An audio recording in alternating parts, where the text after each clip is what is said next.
ओम नमो भगवते वासुदेवाय। नमस्कार दर्शक बंधु, मु आपण माननकु मोर यूट्यूब चैनल आस्ट्रोधर्म प्रकाश को स्वागत करुछि। आज आम गोटे नुआ विषय उपर आलोचना करिया को जाउछे, ताहा हेउछि विवाह मेलक। आमे प्रत्येक दिन खबर कागज हेउ बा टीवी चैनल हेउ बा सोशल मीडिया रे विवाह परवर्ती समय स्वामी स्त्री मध्य जो डिस्टर्बांस क्रिएट हेउछि बा संपर्क जो तिक्तता सृष्टि हेउछि से विषय रे खबर देखुचे।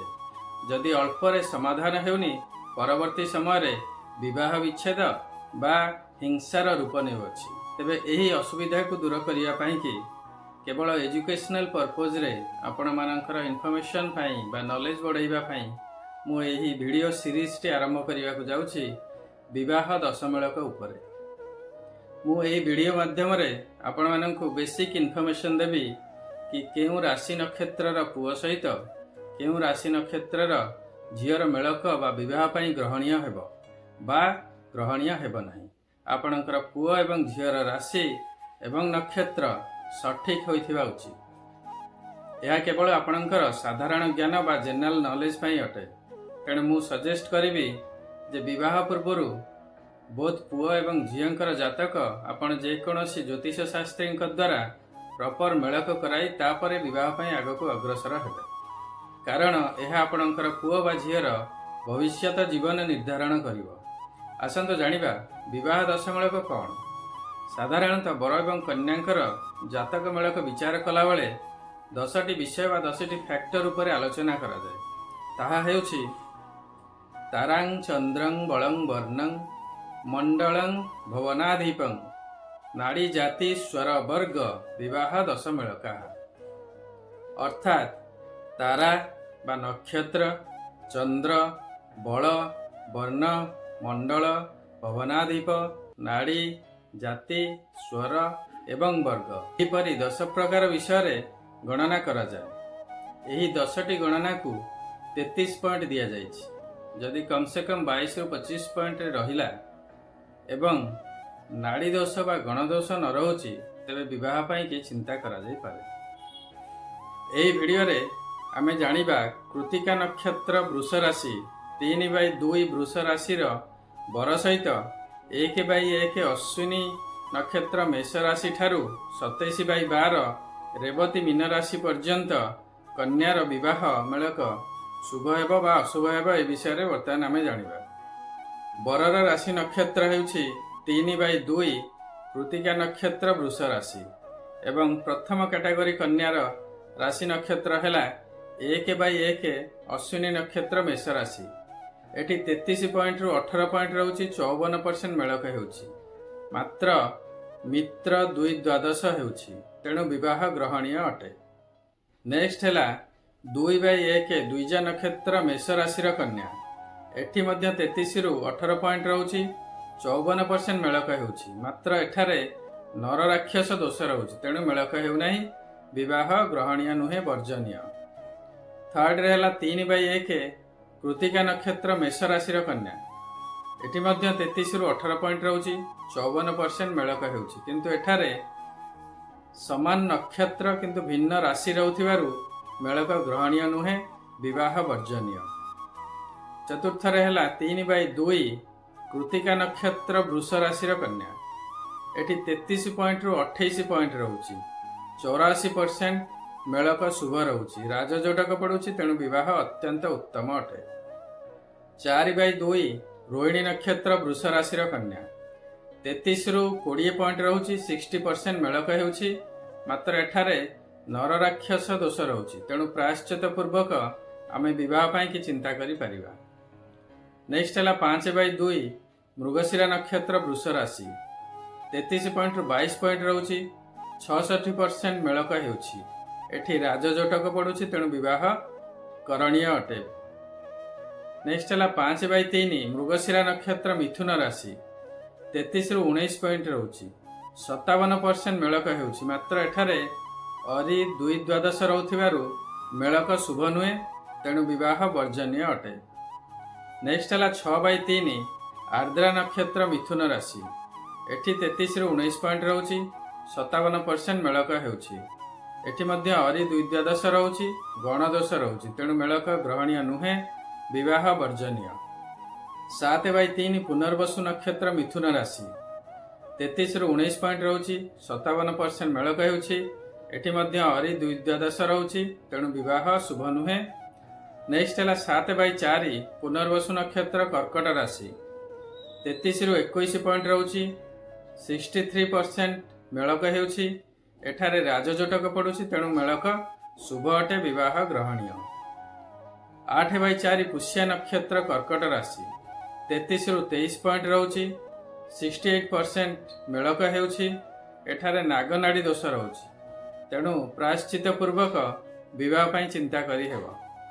9/4 ଅଶ୍ଳେଷା ନକ୍ଷତ୍ର କର୍କଟ ରାଶି 33ରୁ 18 ପଏଣ୍ଟ ରହୁଛି, ନାଗନାଡ଼ି ଦୋଷ ରହୁଛି, ତେଣୁ ପ୍ରାୟଶ୍ଚିତ ପୂର୍ବକ ବିବାହ ପାଇଁ ଚିନ୍ତା କରିହେବ। 10/5 ମଘା ନକ୍ଷତ୍ର ସିଂହ ରାଶି 33ରୁ 16 ପଏଣ୍ଟ ରହୁଛି, ମାତ୍ର ଏଠାରେ ରାଜଯୋଟକ ପଡ଼ୁଛି, ତେଣୁ ବିବାହ ପାଇଁ ଚିନ୍ତା କରିହେବ। 11/5 ପୂର୍ବ ଫାଲ୍ଗୁନୀ ନକ୍ଷତ୍ର ସିଂହ ରାଶି ଏଠି 33ରୁ 20 ପଏଣ୍ଟ ମିଳୁଛି, 60% ମେଳକ ହେଉଛି। ଏଠାରେ କିନ୍ତୁ ନରରାକ୍ଷସ ଦୋଷ ରହୁଛି, ତେଣୁ ପ୍ରାୟଶ୍ଚିତ ପୂର୍ବକ ବିବାହ ପାଇଁ ଚିନ୍ତା କରିହେବ। 12/5 ଉତ୍ତର ଫାଲ୍ଗୁନୀ ନକ୍ଷତ୍ର ସିଂହ ରାଶି 33ରୁ 21 ପଏଣ୍ଟ ରହୁଛି, 63% ମେଳକ ହେଉଛି। ଏଠାରେ ନରରାକ୍ଷସ ଦୋଷ ରହୁଥିବାରୁ ପ୍ରାୟଶ୍ଚିତ ପୂର୍ବକ ବିବାହ ପାଇଁ ଚିନ୍ତା କରିହେବ। 12/6 ଉତ୍ତର ଫାଲ୍ଗୁନୀ ନକ୍ଷତ୍ର କନ୍ୟା ରାଶି ଏଠି 33ରୁ 20 ପଏଣ୍ଟ ରହୁଛି, 60% ମେଳକ ହେଉଛି। ଏଠାରେ ଅରି ନବମ ପଞ୍ଚକ ହେଉଥିବାରୁ ପ୍ରାୟଶ୍ଚିତ ପୂର୍ବକ ବିବାହ ପାଇଁ ଚିନ୍ତା କରିହେବ। 13/6 ହସ୍ତା ନକ୍ଷତ୍ର କନ୍ୟା ରାଶି 33 ପଏଣ୍ଟରୁ 20 ପଏଣ୍ଟ ରହୁଛି, 60% ମେଳକ ହେଉଛି। ଏଠାରେ ମଧ୍ୟ ଅରି ନବମ ପଞ୍ଚକ ରହୁଥିବାରୁ ପ୍ରାୟଶ୍ଚିତ କରି ବିବାହ ପାଇଁ ଚିନ୍ତା କରିହେବ। 14/6 ଚିତ୍ରା ନକ୍ଷତ୍ର କନ୍ୟା ରାଶି 33ରୁ 23 ପଏଣ୍ଟ ରହୁଛି, 69% ମେଳକ ହେଉଛି। ଏଠାରେ ମଧ୍ୟ ଅରି ନବମ ପଞ୍ଚକ ହେଉଛି ଏବଂ ନାଗନାଡ଼ି ଦୋଷ ମଧ୍ୟ ରହୁଛି, ତେଣୁ ପ୍ରାୟଶ୍ଚିତ କରି ବିବାହ ପାଇଁ ଚିନ୍ତା କରିପାରିବେ। 14/7 ଚିତ୍ରା ନକ୍ଷତ୍ର ତୁଳା ରାଶି 33 ପଏଣ୍ଟରୁ 23 ପଏଣ୍ଟ ରହୁଛି, 52% ମେଳକ ହେଉଛି। ମିତ୍ର ଷଡ଼ାଷ୍ଟକ ରହୁଛି, ପୃଷ୍ଠ ନାଡ଼ି ଦୋଷ ରହୁଛି, ତେଣୁକରି ପ୍ରାୟଶ୍ଚିତ କରି ଆପଣ ବିବାହ ପାଇଁ ଚିନ୍ତା କରିପାରିବେ। 15/7 ସ୍ୱାତି ନକ୍ଷତ୍ର ତୁଳା ରାଶି ଏଠି 33ରୁ 11 ପଏଣ୍ଟ ରହୁଛି। ଏଠାରେ ଷଡ଼ାଷ୍ଟକ ଦୋଷ ରହୁଛି, ନାଗନାଡ଼ି ଦୋଷ ମଧ୍ୟ ରହୁଛି, ତେଣୁ ମେଳକ ହେଉନାହିଁ, ବିବାହ ବର୍ଜନୀୟ ଅଟେ। 16/7 ବିଶାଖା ନକ୍ଷତ୍ର ତୁଳା ରାଶି 33ରୁ 15 ପଏଣ୍ଟ ରହୁଛି, 45% ମେଳକ ହେଉଛି। ଏଠାରେ ଷଡ଼ାଷ୍ଟକ ଦୋଷ ରହୁଛି, ମେଳକ ହେଉନାହିଁ, ତେଣୁ ବିବାହ ବର୍ଜନୀୟ ଅଟେ। 16/8 ବିଶାଖା ନକ୍ଷତ୍ର ବିଛା ରାଶି 33ରୁ 19 ପଏଣ୍ଟ ରହୁଛି, 57% ମେଳକ ହେଉଛି। ଏଠାରେ ସମସପ୍ତକ ଏବଂ ରାଜଯୋଟକ ପଡ଼ୁଛି, ତେଣୁ ମେଳକ ଗ୍ରହଣୀୟ, ବିବାହ କରଣୀୟ ଅଟେ। 17/8 ଅନୁରାଧା ନକ୍ଷତ୍ର ବିଛା ରାଶି 33ରୁ 23 ପଏଣ୍ଟ ରହୁଛି, 69% ମେଳକ ହେଉଛି। ସମସପ୍ତକ ଏବଂ ରାଜଯୋଟକ ପଡ଼ୁଛି, ତେଣୁ ବିବାହ ଗ୍ରହଣୀୟ। 18/8 ଜ୍ୟେଷ୍ଠା ନକ୍ଷତ୍ର ବିଛା ରାଶି ଏଠି 33ରୁ 28 ପଏଣ୍ଟ ରହୁଛି, 84% ମେଳକ ହେଉଛି। ସମସପ୍ତକ ଏବଂ ରାଜଯୋଟକ ପଡ଼ୁଛି, ତେଣୁ ମେଳକ ଶୁଭପ୍ରଦ, ବିବାହ ଗ୍ରହଣୀୟ। ତାପରେ ଆସିଲା 19/9 ମୂଳା ନକ୍ଷତ୍ର ଧନୁରାଶିର କନ୍ୟା ଏଠାରେ 33ରୁ 19 ପଏଣ୍ଟ ରହୁଛି, 57% ମେଳକ ହେଉଛି। ଏଠାରେ ମଧ୍ୟ ମିତ୍ର ଷଡ଼ାଷ୍ଟକ ରହୁଛି, ତେଣୁ ମେଳକ ଉତ୍ତମ ଅଟେ, ବିବାହ ଗ୍ରହଣୀୟ ଅଟେ। 20/9 ପୂର୍ବଷାଢ଼ା ନକ୍ଷତ୍ର ଧନୁ ରାଶି ଏଠି 33ରୁ 14 ପଏଣ୍ଟ ରହୁଛି, 42% ମେଳକ ରହୁଛି। ଏଠି ନାଗନାଡ଼ି ରହୁଛି, ଗଣଦୋଷ ମଧ୍ୟ ରହୁଛି, ତେଣୁ ବିବାହ ବର୍ଜନୀୟ ଅଟେ। 21/9 ଉତ୍ତରାଷାଢ଼ା ନକ୍ଷତ୍ର ଧନୁ ରାଶି 33ରୁ ମାତ୍ର 6 ପଏଣ୍ଟ ରହୁଛି, ତେଣୁ ମେଳକ ହେଉନାହିଁ। ଏଠାରେ ନାଗନାଡ଼ି ଦୋଷ ରହୁଛି, ଗଣଦୋଷ ରହୁଛି, ବିବାହ ବର୍ଜନୀୟ ଅଟେ। 21/10 ପୂର୍ବାଷାଢ଼ା ନକ୍ଷତ୍ର ମକର ରାଶି 33ରୁ 19 ପଏଣ୍ଟ ରହୁଛି, 57% ମେଳକ ହେଉଛି। ଏଠି ନାଗନାଡ଼ି ଦୋଷ ରହୁଛି, ଗଣଦୋଷ ମଧ୍ୟ ରହୁଛି, ମେଳକ ଶୁଭ ନୁହେଁ, ବିବାହ ଗ୍ରହଣୀୟ ନୁହେଁ।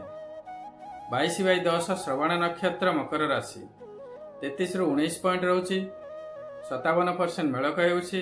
ଏଠାରେ ମିତ୍ର ନବମ ପଞ୍ଚମ ରହୁଛି, ତେଣୁ ପ୍ରାୟଶ୍ଚିତ ପୂର୍ବକ ଆପଣ ବିବାହ ପାଇଁ ଚିନ୍ତା କରିପାରିବେ। ନେକ୍ସଟ ହେଲା 23/10 ଧନିଷ୍ଠା ନକ୍ଷତ୍ର ମକର ରାଶିର କନ୍ୟା 33 ରୁ 23 ପଏଣ୍ଟ ରହୁଛି। 69% ମେଳକ ହେଉଛି। ମିତ୍ର ନବମ ପଞ୍ଚମ ରହୁଛି, ତେଣୁ ମେଳକ ଅତି ଉତ୍ତମ, ବିବାହ ଗ୍ରହଣୀୟ। 33/11 ଧନିଷ୍ଠା ନକ୍ଷତ୍ର କୁମ୍ଭ ରାଶିର କନ୍ୟା 33 ରୁ 30 ପଏଣ୍ଟ ରହୁଛି। 90% ମେଳକ ହେଉଛି। ରାଜଜୋଟକ ପଡୁଛି, ତେଣୁ ବିବାହ ଅତି ଉତ୍ତମ ଅଟେ। 24/11 ଶତଭିଷା ନକ୍ଷତ୍ର କୁମ୍ଭ ରାଶି ଏଠି ମଧ୍ୟ 33 ରୁ 31 ପଏଣ୍ଟ ରହୁଛି। 93% ମେଳକ ହେଉଛି। ରାଜଜୋଟକ ପଡୁଛି, ତେଣୁ ମେଳକ ଅତ୍ୟନ୍ତ ଶୁଭ, ବିବାହ ଗ୍ରହଣୀୟ ଅଟେ। 25/11 ପୂର୍ବଭଦ୍ରା ନକ୍ଷତ୍ର କୁମ୍ଭ ରାଶିର କନ୍ୟା 33 ରୁ 24 ପଏଣ୍ଟ ରହୁଛି। 69% ମେଳକ ହେଉଛି। ଏଠାରେ କିନ୍ତୁ ନରରାକ୍ଷସ ଦୋଷ ରହୁଛି, ଷଡ଼ନାଡ଼ି ଦୋଷ ରହୁଛି, ତେଣୁ ପ୍ରାୟଶ୍ଚିତ ପୂର୍ବକ ବିବାହ ପାଇଁ ଆପଣ ଚିନ୍ତା କରିପାରିବେ।